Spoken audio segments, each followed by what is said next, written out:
So for the next few minutes, I'm going to tell you a little bit about my career path and how I got here. So in the program that you have, the title of my presentation was An Unplanned Career Path from Research to Regulation, a tale of ups and downs and everywhere in between. But when I was preparing for this presentation, I realized a more appropriate title should have been An Unplanned Career Path from Research to Regulation, a cautionary tale of ups and downs and everywhere in between. So a little bit about my background.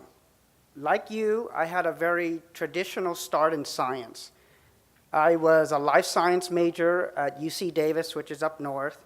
I did some undergraduate research. I liked it. I really loved working at the bench.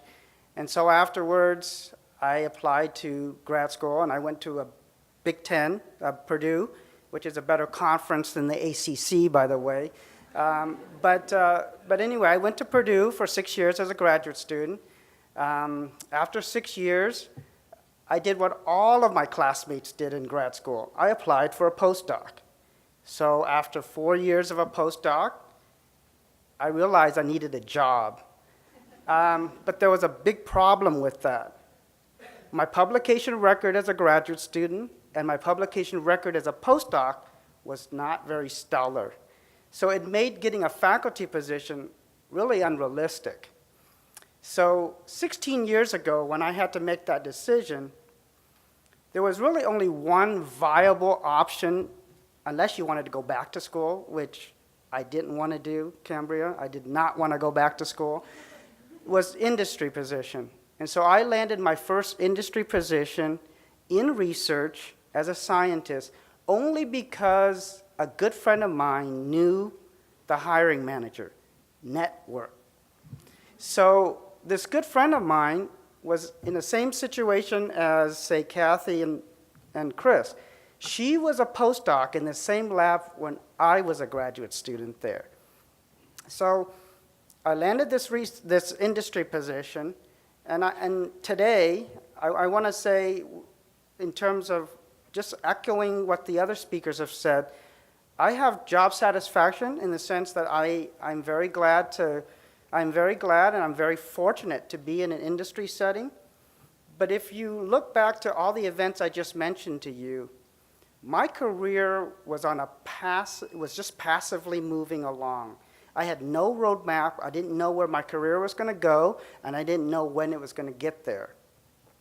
And so the ups and downs in my career, the ups are when I had a job, and the downs are when I didn't have a job. And so let me elaborate a little bit about that. So as I said to you, after my postdoc, I landed an industry position. That was the up. I just got a job in industry at company number 1. 3 years later, I got caught up in a downsizing event. So I lost my job. That's a down. Then I found another job at company number 2. 3 years later, guess what happened? You guessed it. I was caught up in another downsizing event. So then I had to go find another job at company number 3. Over the last 16 years of my career, I've been at 5 different companies. Some by choice, some not by choice. During the everywhere in between of my title is during my down phases. During those times, I looked into becoming an optometrist. I thought, you know what, I'm going to go back to school and be a med tech and work in a hospital lab. Well, maybe I'll teach biology at a local junior college. I was grasping at straws. 2 rounds of layoffs kind of get you questioning your belief in science. So, but about that time, I decided to take a more active role in my career. I said, you know what, I got to get a better handle on my professional fate. And so I decided that, what is it that I want to do? And I said, I want to work in science closer to a commercial product. And so when I made that decision, I took a position in a very regulated environment, working under CGMP conditions. CGMP stands for Current Good Manufacturing Practices, a highly regulated environment. And it should be, because you're working with commercial products. And What that did for me was it took me out of research, but that was okay for me because what it did was it helped me acquire specialized skills. And in the CGMP arena, it introduces you to all kinds of federal regulations, such as the United States FDA and many other health agencies around the world. So currently, I manage 9 people across 4 CGMP labs working with a commercial product. In industry, our #1 priority, and will always be our priority, is to manufacture a safe product. So in closing, what I'm about to tell you is going to echo what the previous speakers have already said. And I promise you that we did not get together to put these presentations. So you'll see the common theme.